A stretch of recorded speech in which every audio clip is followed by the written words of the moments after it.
Hello साथियों, आज की इस वीडियो में हम लोग सोशल साइंस का ऑफिशियल मॉडल पेपर को सॉल्व करने वाले हैं। तो आप लोग इस वीडियो को शुरू से लास्ट तक जरूर देखिएगा कि कैसा क्वेश्चन पूछा जाता है, किस प्रकार का क्वेश्चन रहता है, सारा कुछ इस वीडियो में जानने को मिलेगा। तो वीडियो को लाइक नहीं किया अभी तक तो वीडियो को लाइक कर दीजिए और चैनल को सब्सक्राइब नहीं किया तो चैनल को सब्सक्राइब करके बेल आइकन घंटी कॉल पर प्रेस कर दीजिए, जिससे क्या होगा आपको आने वाले वीडियो को नोटिफिकेशन सबसे पहले मिले। देखिए, सोशल साइंस के ये ऑफिशियल मॉडल पेपर है, इसमें कुल प्रश्नों 112 है। इसी प्रकार का एग्जाम में भी रहने वाला है, ठीक है।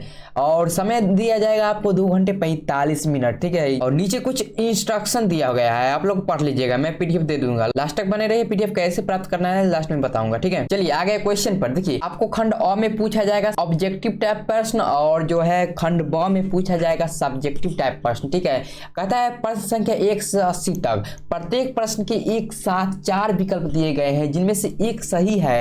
अपने द्वारा चुने गए विकल्प को ओएमआर शीट पर चिन्हित करें और केवल 40 प्रश्नों का ही उत्तर देना है, ठीक है। आपको 80 प्रश्न मिलेगा, लेकिन उसमें से किन्हीं 40 प्रश्न का ही जवाब देना है, ठीक है। तो चलिए क्वेश्चन पे चलते हैं और आज का पहला क्वेश्चन है प्यार साथियों, कहता है भारतीय जनता पार्टी को किस पार्टी का पुनर्जन्म कहा जाता है। पहला ऑप्शन देखिए भारतीय क्रांति दल, दूसरा ऑप्शन है भारतीय जनसंघ, तीसरा ऑप्शन भारतीय लोक दल और चौथा ऑप्शन भारतीय जनता दल। तो भारतीय जनता पार्टी को किस पार्टी का पुनर्जन्म कहा जाता है प्यार साथियों, किस पार्टी का पुनर्जन्म कहा जाता है? तो भारतीय जनसंघ का पुनर्जन्म कहा जाता है, ठीक है, भारतीय जनता पार्टी को, ठीक है। ऑप्शन नंबर बी जो हो जाएगा बिल्कुल ही राइट आंसर हो जाएगा, आप लोग को याद कर लेना है, ठीक है। चलिए अगले प्रश्न की ओर बढ़ते हैं और अगला प्रश्न देखिए बहुत ही इंपॉर्टेंट प्रश्न है, ठीक है। कहता है दलित पैंथर्स नामक संगठन की स्थापना किस राज्य में हुई? उत्तर प्रदेश, गुजरात, महाराष्ट्र, आंध्र प्रदेश।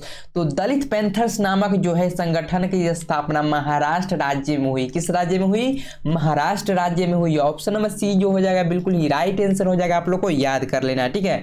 चलिए अगले प्रश्न की ओर बढ़ते हैं और अगला प्रश्न देखिए प्यारे साथियों, अगला प्रश्न कहता है कौन सा संवैधानिक संशोधन नगरीय स्थानीय स्वशासन से संबंधित है? 75वां, 74वां, 73वां, 72वां।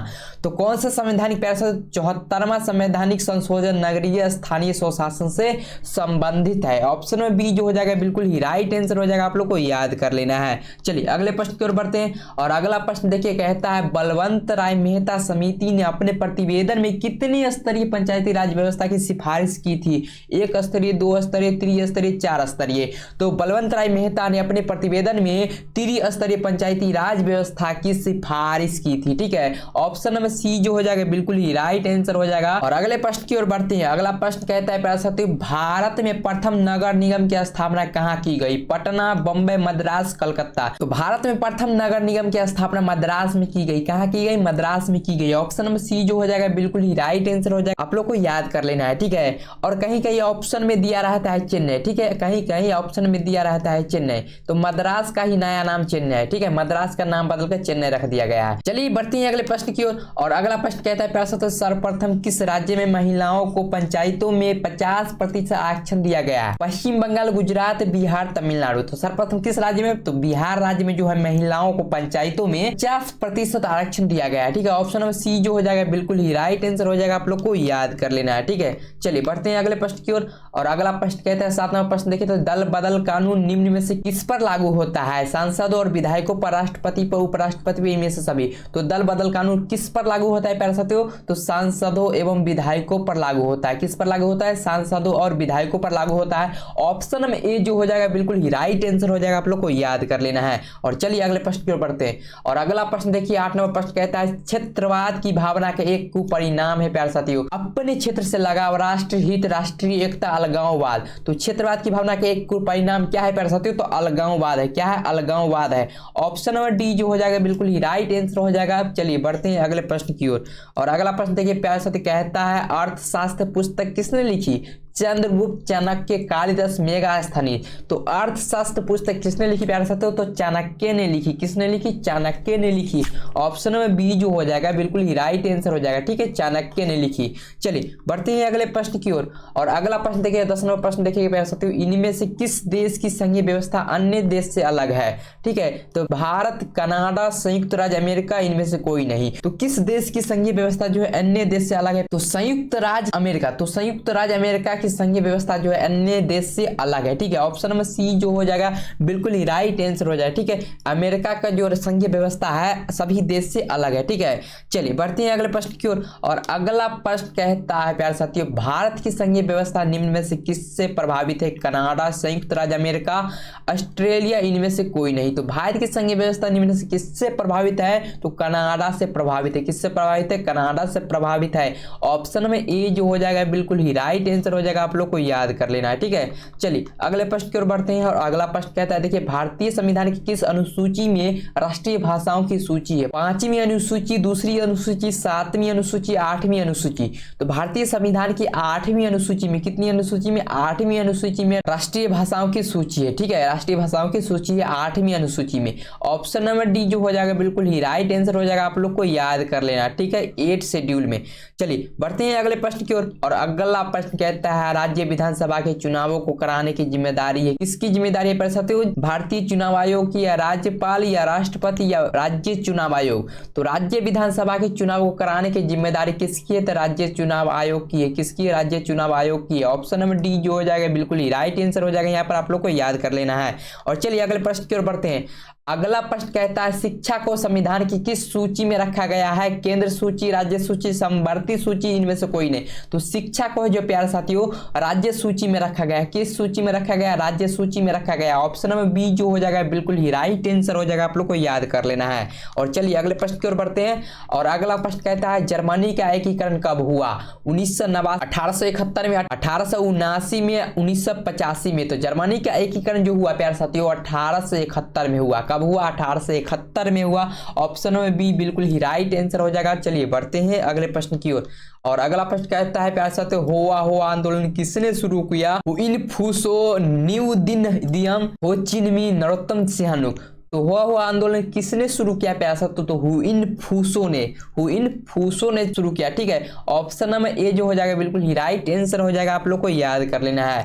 और चलिए बढ़ते हैं अगले प्रश्न की ओर। और अगला प्रश्न कहता है, 17 नंबर प्रश्न प्यारे साथ देखिएगा, जनरल लोन नोल किस देश के प्रधानमंत्री थे? वियतनाम, लाओस, कंबोडिया, चीन। तो जनरल लोन नोल किस देश के प्रधानमंत्री थे? तो कंबोडिया के थे। किस देश के? कंबोडिया के। ऑप्शन नंबर सी जो हो जाएगा बिल्कुल ही राइट आंसर हो जाएगा, आप लोग को याद कर लेना। ठीक है, चलिए अगले प्रश्न की ओर बढ़ते हैं। और अगला प्रश्न कहता है, मार्च 1946 में फ्रांस और वियतनाम के बीच होने वाला समझौता किस नाम से जाना जाता है?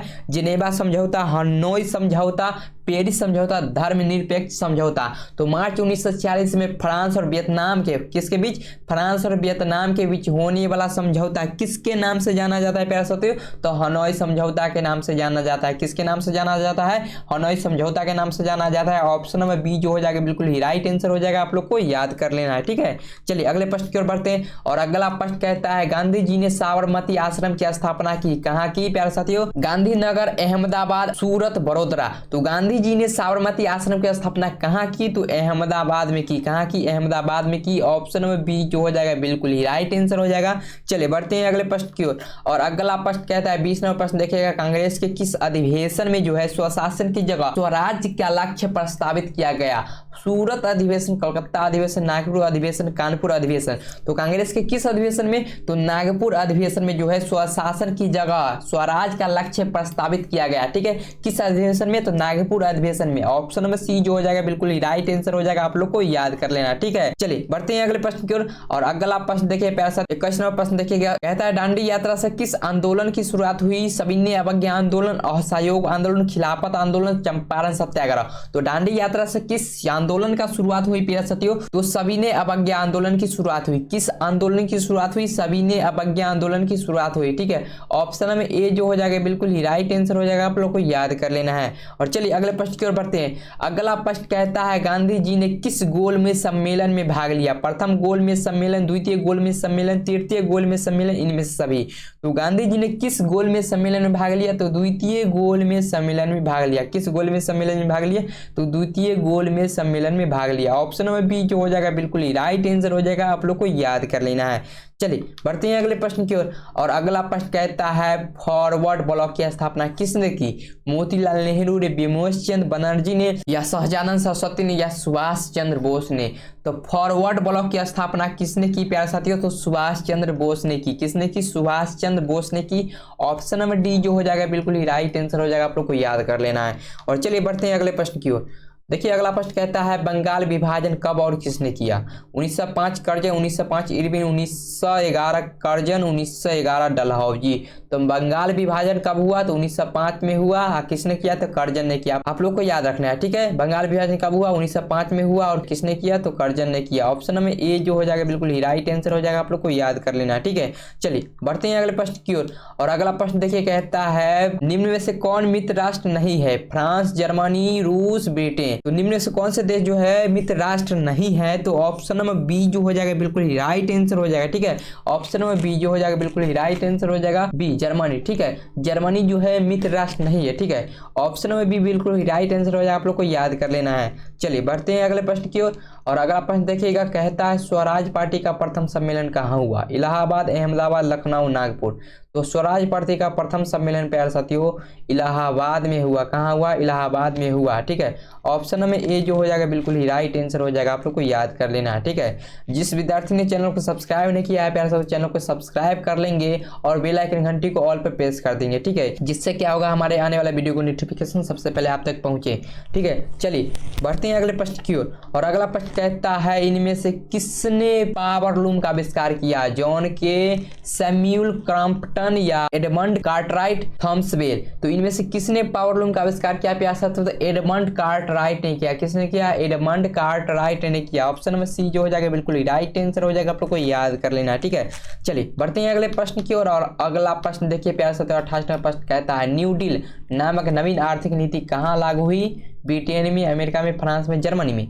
तो न्यू डील नामक नवीन आर्थिक नीति कहाँ लागू हुई प्यारे साथियों? तो अमेरिका में लागू हुई। कहाँ लागू हुई? अमेरिका में लागू हुई। ऑप्शन नंबर बी जो हो जाएगा बिल्कुल ही राइट आंसर हो जाएगा, आप लोग को याद कर लेना है अमेरिका, ठीक है। न्यू डील नामक नवीन आर्थिक नीति कहाँ लागू हुई? तो अमेरिका में लागू हुई, ठीक है। चलिए बढ़ते हैं अगले प्रश्न की ओर। और अगला प्रश्न देखिए 29वां प्रश्न कहता है 1991 में सोवियत संघ के विघटन के उपरांत कौन देश जो है महाशक्ति के रूप में उभरा? ठीक है, तो जर्मनी, चीन, इटली, संयुक्त राज्य अमेरिका। तो 1991 में सोवियत संघ के विघटन के उपरांत कौन सा देश जो है महाशक्ति के रूप में उभरा प्यारे साथियों? तो कौन सा देश हो जाएगा? संयुक्त राज्य अमेरिका हो जाएगा। क्या हो जाएगा? संयुक्त राज्य अमेरिका।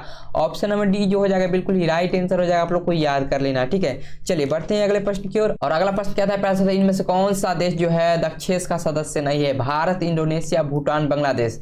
तो कौन सा देश जो है दक्षेस का सदस्य नहीं है प्यारे साथियों? तो इंडोनेशिया जो है दक्षेस का जो है सदस्य नहीं है, ठीक है। ऑप्शन नंबर बी जो हो जाएगा बिल्कुल ही राइट आंसर हो जाएगा, आप लोग को याद कर लेना है, ठीक है।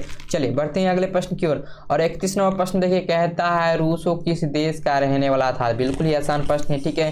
फ्रांस का, रूस का, अमेरिका, इंग्लैंड का। तो रूसो किस देश का रहने वाला था प्यारे साथियों? तो फ्रांस का रहने वाला था। कहाँ का रहने वाला था? फ्रांस का रहने वाला था। ऑप्शन नंबर ए जो हो जाएगा बिल्कुल ही राइट आंसर हो जाएगा, आप लोग को याद कर लेना है, ठीक है। चलिए बढ़ते हैं अगले प्रश्न की ओर। और अगला प्रश्न कहता है प्यारे 32वां प्रश्न देखिएगा, कहता है अल हिलाल का संपादन किसने किया? मौलाना अबुल कलाम आजाद, या सर सैयद अहमद खां, या एनी बेसेंट, या एपीजे अब्दुल कलाम, ठीक है। तो अल हिलाल का संपादन किसने किया प्यारे? तो मौलाना अबुल कलाम आजाद। किसने किया? Maulana Abul Kalam Azad. Option number A जो हो जाएगा बिल्कुल ही राइट आंसर हो जाएगा, आप लोग को याद कर लेना है, ठीक है। चलिए बढ़ते हैं अगले प्रश्न की ओर। और 33वां प्रश्न देखिए कहता है गुटेनबर्ग ने सर्वप्रथम किस पुस्तक की छपाई की? कुरान, गीता, बाइबिल, इनमें से कोई नहीं।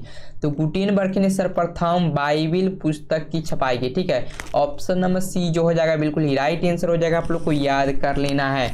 और चलिए साथियों बढ़ते हैं अगले प्रश्न की ओर। और अगला प्रश्न कहता है 34वां प्रश्न है महात्मा गांधी ने इनमें से किसका संपादन किया? कॉमनवेल्थ, या यंग इंडिया, या बंगाली, या बिहारी। तो महात्मा गांधी ने यंग इंडिया का संपादन किया। किसका संपादन किया? यंग इंडिया का संपादन किया। ऑप्शन नंबर बी जो हो जाएगा बिल्कुल ही राइट आंसर हो जाएगा, आप लोग को याद कर लेना है, ठीक है। चलिए बढ़ते हैं अगले प्रश्न की ओर। और अगला प्रश्न कहता है काउंट काबूल को विक्टर इमैनुअल ने किस पद पर नियुक्त किया? सेनापति, राजदूत, प्रधानमंत्री, गृह मंत्री। तो किस पद पर नियुक्त किया प्यारे साथियों? प्रधानमंत्री के पद पर नियुक्त किया था, ठीक है। काउंट काबूल को विक्टर इमैनुअल ने किस पद पर नियुक्त किया? तो प्रधानमंत्री के पद पर नियुक्त किया था, ठीक है। ऑप्शन नंबर सी जो हो जाएगा बिल्कुल ही राइट आंसर हो जाएगा। चलिए बढ़ते हैं अगले प्रश्न की ओर। और अगला प्रश्न देखिएगा 36वां प्रश्न देखिएगा वियना सम्मेलन की मेजबानी किसने की? Lenin, Bismarck, Stalin, Metternich. तो वियना सम्मेलन की मेजबानी किसने की प्यारे साथियों? तो मेटरनिक ने की। किसने की? मेटरनिक ने की। ऑप्शन नंबर डी जो हो जाएगा बिल्कुल ही राइट आंसर हो जाएगा, आप लोग को याद कर लेना है। ठीक है, चलिए बढ़ते हैं अगले प्रश्न की ओर। और अगला प्रश्न देखिएगा, कहता है 37वां प्रश्न, आंतरिक विद्रोह को दबाने के लिए रूस में किस संगठन की स्थापना हुई? लाल सेना, चेका, फॉरवर्ड ब्लॉक या दलित पैंथर्स? तो आंतरिक विद्रोह को दबाने के लिए रूस में किस संगठन की स्थापना हुई? तो चेका के हुई। किस संगठन की हुई? चेका की हुई। ठीक है, ऑप्शन नंबर बी जो होगा बिल्कुल ही राइट आंसर हो जाएगा। ठीक है, चलिए बढ़ते हैं अगले प्रश्न की ओर। और अगला प्रश्न देखिएगा प्यारे साथियों, तो कहता है भारत में उपभोक्ता संरक्षण अधिनियम की घोषणा कब हुई? 1986 में, 1990 में, 1987 में, 1988 में? तो भारत में उपभोक्ता संरक्षण अधिनियम की घोषणा कब हुई? तो 1986 में हुई। कब हुई? 1986 में हुई। ऑप्शन में ए जो हो जाएगा बिल्कुल ही राइट आंसर हो जाएगा, आप लोग को याद कर लेना है। ठीक है, चलिए बढ़ते हैं अगले प्रश्न की ओर। और अगला प्रश्न कहता है विश्व उपभोक्ता दिवस कब मनाया जाता है? 17 मार्च, 15 मार्च, 19 अप्रैल, 22 अप्रैल? तो विश्व उपभोक्ता दिवस कब मनाया जाता है? तो 15 मार्च को मनाया जाता है। कब मनाया जाता है? 15 मार्च को मनाया जाता है। ऑप्शन में बी जो हो जाएगा बिल्कुल ही राइट आंसर हो जाएगा, आप लोग को याद कर लेना है। ठीक है, चलिए बढ़ते हैं अगले प्रश्न की ओर। और अगला प्रश्न देखिए 40वां प्रश्न कहता है भारत में सर्वप्रथम राष्ट्रीय आय का अनुमान कब लगाया गया? 1820 में, 1828 में, 1868 में, 1878 में? तो भारत में जो है सर्वप्रथम राष्ट्रीय आय का अनुमान कब लगाया गया था? 1868 में लगाया गया। कब लगाया गया? 1868 में लगाया गया। ऑप्शन नंबर सी जो हो जाएगा बिल्कुल ही राइट आंसर हो जाएगा। ठीक है, आप लोग को याद कर लेना है। चलिए बढ़ते हैं अगले प्रश्न की ओर। और अगला प्रश्न कहता है गरीबी की तुलना किस अर्थशास्त्री ने कैंसर रोग से की? मार्शल, कुजनेत्स या पीगू या एडम स्मिथ? तो गरीबी की तुलना किस अर्थशास्त्री ने कैंसर रोग से की? तो कुजनेत्स हो जाएगा। क्या हो जाएगा? कुजनेत्स हो जाएगा। ऑप्शन नंबर बी जो हो जाएगा बिल्कुल ही राइट आंसर हो जाएगा। चलिए बढ़ते हैं अगले प्रश्न की ओर। और अगला प्रश्न देखिएगा, कहता है 42वां प्रश्न देखिए, मानव विकास सूचकांक में इनमें से किसे सम्मिलित किया गया है? जीवन प्रत्याशा, शिक्षा प्राप्ति, जीवन स्तर, इनमें से सभी? तो मानव विकास सूचकांक में इनमें से किसे शामिल किया गया है? तो जीवन प्रत्याशा, शिक्षा प्राप्ति, जीवन स्तर, इनमें से सभी को सम्मिलित किया गया है। इनमें से सभी को सम्मिलित किया गया है। ऑप्शन नंबर डी जो हो जाएगा बिल्कुल ही राइट आंसर हो जाएगा, आप लोग को याद कर लेना है। ठीक है, चलिए देखते हैं 43वां प्रश्न कहता है भारत में आर्थिक नियोजन का काम कौन सी संस्था करती है? योजना आयोग, राष्ट्रीय विकास आयोग, नीति आयोग, भारतीय रिजर्व बैंक? तो भारत में आर्थिक नियोजन का काम कौन सी संस्था करती है? तो योजना आयोग करती है। कौन सी संस्था करती है? योजना आयोग करती है। ऑप्शन में ए जो हो जाएगा बिल्कुल ही राइट आंसर हो जाएगा, आप लोग को याद कर लेना। ठीक है, योजना आयोग। ठीक है, चलिए बढ़ते हैं अगले प्रश्न की ओर। और 44वां प्रश्न देखिएगा, कहता है poverty and un-British rule in India नामक किताब किसने लिखी? पीसी महाल नोबिस ने या दादा भाई नौरोजी ने या BKRV राव ने या मोतीलाल नेहरू ने? तो poverty and un-British rule in India नामक किताब किसने लिखी? तो दादा भाई नौरोजी ने लिखी। किसने लिखी? दादा भाई नौरोजी ने लिखी। ऑप्शन नंबर बी जो हो जाएगा बिल्कुल ही राइट आंसर हो जाएगा। चलिए बढ़ते हैं अगले प्रश्न की ओर। ठीक है, दादा भाई नौरोजी ने लिखी। चलिए, और अगला प्रश्न कहता है स्वीडन की मुद्रा क्या है? डॉलर, पाउंड, कोरोना, रियाल? तो स्वीडन की मुद्रा जो है प्यारा सा कोरोना है। क्या है? कोरोना है। ऑप्शन नंबर सी जो हो जाएगा बिल्कुल ही राइट आंसर हो जाएगा। चलिए बढ़ते हैं अगले प्रश्न की ओर।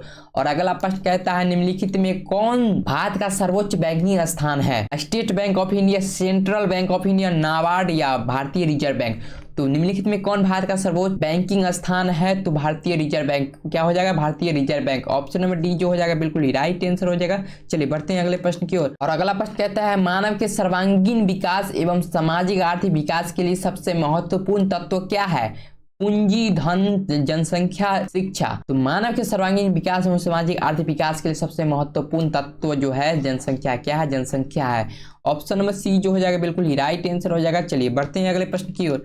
और अगला प्रश्न कहता है 48वां प्रश्न देखिए, कहता है इनमें से कौन भारतीयों के जीवन निर्वाह का मुख्य साधन है? उद्योग, धंधे, व्यापार, कृषि, विनिर्माण? तो भारतीयों के जीवन निर्वाह का मुख्य साधन क्या है? कृषि है। क्या है? कृषि है। ऑप्शन नंबर सी जो हो जाएगा बिल्कुल ही राइट आंसर हो जाएगा। चलिए बढ़ते हैं अगले प्रश्न की ओर।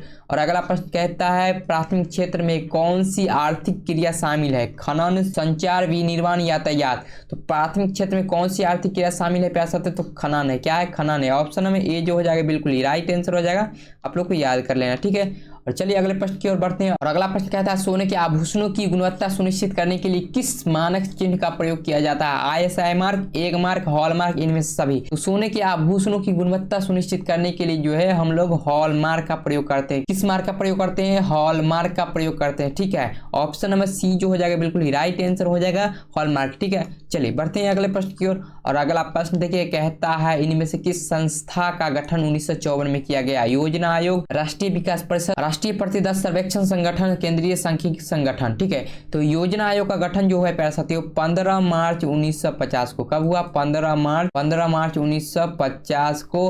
राष्ट्रीय विकास परिषद का जो गठन हुआ प्यारे साथियों 2 अगस्त 1952 को। कब हुआ? 2 अगस्त 1952 को। 2 अगस्त 1952 को।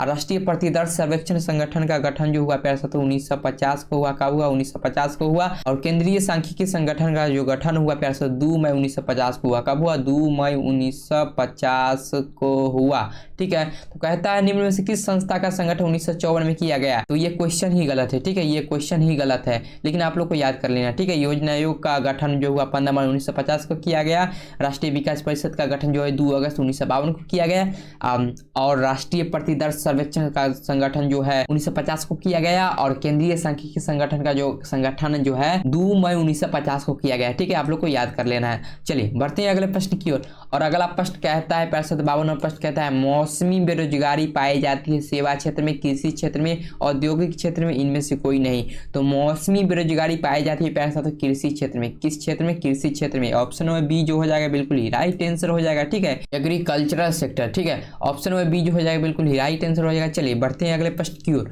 और अगला प्रश्न कहता है पूंजीवादी अर्थव्यवस्था का गुण है निजी लाभ, मूल्य तंत्र, साधनों का निजी स्वामित्व, इनमें से सभी। तो पूंजीवाद अर्थव्यवस्था का गुण जो है प्यारे साथियों निजी लाभ, मूल्य तंत्र, साधनों का निजी स्वामित्व, इनमें से सभी। क्या हो जाएगा? इनमें से सभी बिल्कुल ही राइट आंसर हो जाएगा। चलिए बढ़ते हैं अगले प्रश्न की ओर। और अगला प्रश्न कहता है प्यारे साथियों, कहता है 54वां प्रश्न कहता है तरुण भारत संघ का संबंध किस राज्य से है? राजस्थान, गुजरात, पंजाब, महाराष्ट्र। तो तरुण भारत संघ का संबंध किस राज्य से है? तो राजस्थान से। किस राज्य से है? राजस्थान से है। ऑप्शन में ए जो हो जाएगा बिल्कुल ही राइट आंसर हो जाएगा। आप लोग को याद कर लेना है। ठीक है, और चलिए अगले प्रश्न को देखते हैं। और अगला प्रश्न कहता है रूस के सहयोग से किस विद्युत संयंत्र का निर्माण किया गया? कैगा परमाणु विद्युत गृह, या कूडनकुलम परमाणु विद्युत गृह, या कल्पक्कम परमाणु विद्युत गृह, या नरौरा परमाणु विद्युत गृह। तो रूस के सहयोग से किस विद्युत संयंत्र का निर्माण किया गया प्यारे साथियों? तो कूडनकुलम परमाणु विद्युत गृह का निर्माण किया गया। ठीक है, तो ऑप्शन नंबर बी जो हो जाएगा बिल्कुल ही राइट आंसर हो जाएगा। आप लोग को याद कर लेना है। और चलिए अगले प्रश्न की ओर बढ़ते हैं। और अगला प्रश्न कहता है 56वां प्रश्न देखिए प्रारंभिक जीविका कृषि को इस नाम से भी जाना जाता है? झूम, पलामू, दीपा, इनमें से सभी। तो प्रारंभिक जीविका कृषि को झूम, पलामू, दीपका, इनमें से सभी यानी सभी के नाम से जाना जाता है। तो ऑप्शन नंबर डी जो हो जाएगा बिल्कुल ही राइट आंसर हो जाएगा। चलिए बढ़ते हैं अगले प्रश्न की ओर। और अगला प्रश्न देखिएगा प्यारे साथियों, कहता है 57वां प्रश्न डेक्कन ओडेसी किस राज्य में चलाई जा रही है? केरल, महाराष्ट्र, आंध्र प्रदेश, तमिलनाडु। तो डेक्कन ओडेसी किस राज्य में चलाई जा रही है प्यारे साथियों? तो महाराष्ट्र में चलाई जा रही है। किस राज्य में चलाई जा रहा है? तो महाराष्ट्र में चलाई जा रही है। ठीक है, ऑप्शन नंबर बी जो हो जाएगा बिल्कुल ही राइट आंसर हो जाएगा। चलिए बढ़ते हैं अगले प्रश्न की ओर। और अगला प्रश्न देखिएगा 58वां प्रश्न कहता है भारत में वायु परिवहन का राष्ट्रीयकरण कब किया गया? 1953, 1950 में, 1948 में, 1964 में। तो भारत में वायु परिवहन का राष्ट्रीयकरण कब किया गया? तो 1953 में किया गया। कब किया गया? 1953 में किया गया। ऑप्शन में ए जो हो जाएगा बिल्कुल ही राइट आंसर हो जाएगा। चलिए बढ़ते हैं अगले प्रश्न की ओर।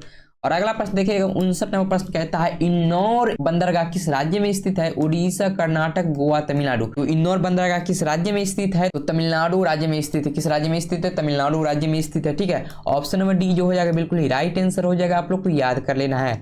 और चलिए बढ़ते हैं अगले प्रश्न की ओर। और अगला प्रश्न कहता है बिहार की प्राचीनतम नदी घाटी परियोजना है सोन नदी घाटी परियोजना, या कोसी नदी घाटी परियोजना, या गंडक नदी घाटी परियोजना, ये इनमें से कोई नहीं। तो बिहार की प्राचीनतम नदी घाटी परियोजना जो है प्यारे साथियों सोन नदी घाटी परियोजना है। ठीक है, सोन नदी घाटी परियोजना है। ठीक है, ऑप्शन में ए जो हो जाएगा बिल्कुल ही राइट आंसर हो जाएगा। आप लोग को याद कर लेना है। ठीक है, चलिए बढ़ते हैं अगले प्रश्न की ओर। और अगला प्रश्न देखिएगा 61वां प्रश्न कहता है नंदा देवी राष्ट्रीय उद्यान कहाँ स्थित? उत्तर प्रदेश, उत्तराखंड, पश्चिम बंगाल, ओडिशा। तो नंदा देवी राष्ट्रीय उद्यान कहाँ स्थित है? तो उत्तराखंड में स्थित है। कहाँ स्थित है? उत्तराखंड में स्थित है। ऑप्शन नंबर बी जो हो जाएगा बिल्कुल ही राइट आंसर हो जाएगा। चलिए बढ़ते हैं अगले प्रश्न की ओर। और अगला प्रश्न कहता है 52वां प्रश्न देखिएगा कहता है चिपको आंदोलन की शुरुआत किसने की? सुंदरलाल बहुगुणा, अमृता देवी, या मेधा पाटिकर, या कैलाश सत्यार्थी। चिपको आंदोलन की शुरुआत किसने की? तो सुंदरलाल बहुगुणा ने की। किसने की? सुंदरलाल बहुगुणा ने की। ऑप्शन नंबर ए जो हो जाएगा बिल्कुल ही राइट आंसर हो जाएगा, आप लोग को याद कर लेना है। और चलिए अगला प्रश्न को देखते हैं। और अगला प्रश्न कहता है बिहार में कितने प्रतिशत भौगोलिक क्षेत्र में वन का फैलाव है? 15%, 20%, 28%, 7%। ठीक है, तो बिहार में 7% भौगोलिक क्षेत्र में वन का फैलाव। ठीक है, ऑप्शन नंबर डी जो हो जाएगा बिल्कुल ही राइट आंसर हो जाएगा। चलिए बढ़ते हैं अगले प्रश्न की ओर। और अगला प्रश्न देखिएगा, कहता है 64वां प्रश्न कहता है इनमें से कौन कार्बनिक खनिज नहीं है? बिटुमिनस खनिज तेल, प्राकृतिक गैस, इनमें से सभी। तो इनमें से कौन कार्बनिक खनिज नहीं है? तो प्राकृतिक गैस हो जाएगा। क्या हो जाएगा? प्राकृतिक गैस हो जाएगा। ऑप्शन नंबर सी बिल्कुल ही राइट आंसर है। चलिए बढ़ते हैं अगले प्रश्न की ओर। 65वां प्रश्न देखिएगा, सीमेंट उद्योग का कच्चा माल कौन है? सीमेंट उद्योग का कच्चा माल कौन है? चूना पत्थर, बॉक्साइट, ग्रेनाइट, लौह अयस्क। तो सीमेंट उद्योग का कच्चा माल क्या है? चूना पत्थर है। क्या है? चूना पत्थर है। ऑप्शन नंबर ए जो हो जाएगा बिल्कुल ही राइट आंसर हो जाएगा, आप लोग को याद कर लेना। ठीक है, चलिए अगले प्रश्न की ओर बढ़ते हैं। और अगला प्रश्न देखिएगा, कहता है भारत का पहला तेल शोधक कारखाना कहाँ है? मुंबई, मथुरा, डिगबोई, हल्दिया। तो भारत का पहला तेल शोधक कारखाना डिगबोई में है। कहाँ है? डिगबोई में है। ऑप्शन नंबर सी जो हो जाएगा बिल्कुल ही राइट आंसर हो जाएगा, आप लोग को याद कर लेना। ठीक है, और चलिए बढ़ते हैं अगले प्रश्न की ओर। और अगला प्रश्न कहता है प्यार साथियों, कहता है बम्बई हाई प्रसिद्ध है। किसके लिए प्रसिद्ध है? कोयला के निर्यात हेतु, तेल शोधन हेतु, खनिज तेल हेतु, परमाणु शक्ति हेतु। तो मुंबई हाई प्रसिद्ध है प्यार साथियों खनिज तेल हेतु। किस लिए प्रसिद्ध है? खनिज तेल हेतु प्रसिद्ध है। ठीक है, ऑप्शन नंबर सी जो हो जाएगा बिल्कुल ही राइट आंसर हो जाएगा। चलिए बढ़ते हैं अगले प्रश्न की ओर। और अगला प्रश्न देखिएगा, 68वां प्रश्न कहता है भारत की प्रमुख खाद्यान्न फसल कौन है? गेहूं, चावल, मक्का, बाजरा। तो भारत की प्रमुख खाद्यान्न फसल जो है प्यारे साथियों चावल है। क्या है? चावल है। ऑप्शन नंबर बी जो हो जाएगा बिल्कुल ही राइट आंसर है। चलिए बढ़ते हैं अगले प्रश्न की ओर। और अगला प्रश्न कहता है 69वां प्रश्न देखिएगा, जूट उत्पादन में कौन देश अग्रणी है? चीन, बांग्लादेश, संयुक्त राज्य अमेरिका, भारत। तो जूट उत्पादन में कौन देश अग्रणी है प्यारे साथियों? तो भारत है। भारत क्या है? जूट उद्योग में अग्रणी है। ठीक है, ऑप्शन नंबर डी जो हो जाएगा बिल्कुल ही राइट आंसर हो जाएगा, आप लोग को याद कर लेना। ठीक है, इंडिया। चलिए बढ़ते हैं अगले प्रश्न की ओर। और अगला प्रश्न कहता है इन राज्यों में कौन लौह अयस्क का अग्रणी उत्पादक है? तो उड़ीसा, छत्तीसगढ़, कर्नाटक, झारखंड। तो किस राज्य में लौह अयस्क का अग्रणी उत्पादक है प्यारे साथियों? तो कर्नाटक हो जाएगा। क्या हो जाएगा? कर्नाटक। तो ऑप्शन नंबर सी जो हो जाएगा बिल्कुल ही राइट आंसर हो जाएगा। चलिए बढ़ते हैं अगले प्रश्न की ओर। और अगला प्रश्न देखिए कहता है 71वां प्रश्न, किसे बिहार का रेशम नगर कहा जाता है? पटना, दरभंगा, कटिहार, भागलपुर। तो किसे बिहार का रेशम नगर कहा जाता है? तो भागलपुर को कहा जाता है। किसे कहा जाता है? भागलपुर को कहा जाता है। ऑप्शन नंबर डी जो हो जाएगा बिल्कुल ही राइट आंसर है। चलिए बढ़ते हैं अगले प्रश्न की ओर। और अगला प्रश्न देखिएगा कहता है 72वां प्रश्न, बिहार की अर्थव्यवस्था में किस क्षेत्र का सर्वाधिक योगदान है? कृषि, उद्योग, सेवा, शिक्षा। तो बिहार की अर्थव्यवस्था में किस क्षेत्र का सर्वाधिक योगदान है प्यारे साथियों? कृषि हो जाएगा। क्या हो जाएगा? कृषि हो जाएगा। ऑप्शन में ए जो हो जाएगा बिल्कुल ही राइट आंसर हो जाएगा। चलिए बढ़ते हैं अगले प्रश्न की ओर। और अगला प्रश्न कहता है बिहार की बड़ी त्रासदी में से एक है सूखा, बाढ़, भूस्खलन, चक्रवात। तो बिहार की बड़ी त्रासदी में से एक है प्यारे साथियों, तो बाढ़ है। क्या है? बाढ़ है। ऑप्शन में बी जो हो जाएगा बिल्कुल ही राइट आंसर हो जाएगा। चलिए बढ़ते हैं अगले प्रश्न की ओर। और अगला प्रश्न देखिए प्यारे साथियों 74वां प्रश्न कहता है कुशहा तटबंध किस नदी पर है? कोसी, गंडक, दामोदर, गंगा। तो कुशहा तटबंध जो है कोसी नदी पर है। किस नदी पर है? कोसी नदी पर है।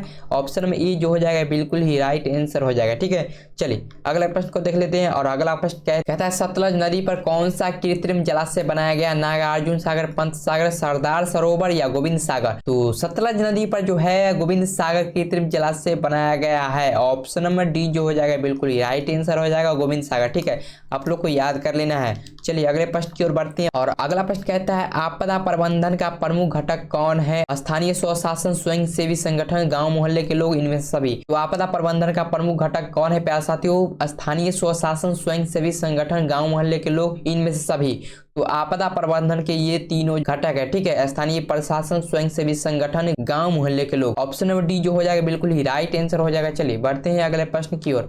और अगला प्रश्न कहता है प्यारे साथियों सुदूर संवेदी उपग्रह का प्रयोग किस लिए किया जाता है? दूर संचार के लिए, संसाधनों की खोज के लिए, मौसम विज्ञान के लिए, इनमें से सभी। तो सुदूर संवेदी उपग्रह का प्रयोग किस लिए किया जाता है? दूर संचार के लिए, संसाधनों की खोज के लिए, मौसम विज्ञान के लिए, यानी इनमें से सभी बिल्कुल ही राइट आंसर हो जाएगा। ठीक है, ऑप्शन नंबर डी जो हो जाएगा बिल्कुल ही राइट आंसर हो जाएगा। ठीक है, चलिए बढ़ते हैं अगले प्रश्न की ओर। और अगला प्रश्न कहता है 78वां प्रश्न देखिए कहता है 26 दिसंबर 2004 को विश्व के किस हिस्से में भयंकर सुनामी आया था? अरब सागर, अटलांटिक महासागर, हिंद महासागर, प्रशांत महासागर। तो 26 दिसंबर 2004 को विश्व के किस हिस्से में भयंकर सुनामी आया था? तो अरब सागर में आया था। किस हिस्से में आया था? तो अरब सागर में आया था। ऑप्शन में ए जो हो जाएगा बिल्कुल ही राइट आंसर हो जाएगा। ठीक है, चलिए बढ़ते हैं अगले प्रश्न की ओर। और 69वां प्रश्न देखिए, कहता है भारत में अत्यंत विनाशकारी भूकंप आया था 1934 में, 1948 में, 1967 में, 1990 में। तो भारत में अत्यंत विनाशकारी भूकंप जो आया था प्यारा साथियों 1934 में आया था। कब आया था? 1934 में आया था। ऑप्शन नंबर ए जो हो जाएगा बिल्कुल ही राइट आंसर हो जाएगा, आप लोग को याद कर लेना। ठीक है, चलिए बढ़ते हैं अगले प्रश्न की ओर। और अगला प्रश्न कहता है सुनामी किस भाषा का शब्द है? हिंदी, अंग्रेजी, जापानी, अरबी। तो सुनामी किस भाषा का शब्द है प्यारे साथियों? तो जापानी भाषा का शब्द है। किस भाषा का शब्द है प्यारे साथियों? जापानी भाषा का शब्द है। ठीक है, ऑप्शन नंबर सी जो हो जाएगा बिल्कुल ही राइट आंसर हो जाएगा, आप लोग को याद कर लेना है। ठीक है साथियों, ये रहा हमारा मॉडल पेपर का 80 प्रश्न। ठीक है साथियों, वीडियो को लाइक नहीं किया तो वीडियो को लाइक कर दीजिए और एक प्यारा सा कमेंट जरूर कीजिएगा प्यारे साथियों, और इस वीडियो को शेयर जरूर कीजिएगा अपने दोस्तों में। साथियों, अगर इसका पीडीएफ चाहिए तो हमारे इस नंबर पर आप लोग मैसेज कीजिए। ठीक है, जहां से आपको फ्री में पीडीएफ मिल जाएगा। ठीक है, सभी मॉडल पेपर का फ्री में पीडीएफ मिल जाएगा। तो साथियों, चैनल को सब्सक्राइब नहीं किया तो चैनल को सब्सक्राइब करके बेल आइकन घंटी को और प्रेस कर दीजिए, जिससे क्या होगा हमारे आने वाले वीडियो को नोटिफिकेशन सबसे पहले आप तक पहुंचे। ठीक है, मिलते हैं साथियों नेक्स्ट वीडियो में, तब तक के लिए जय हिंद, जय भारत।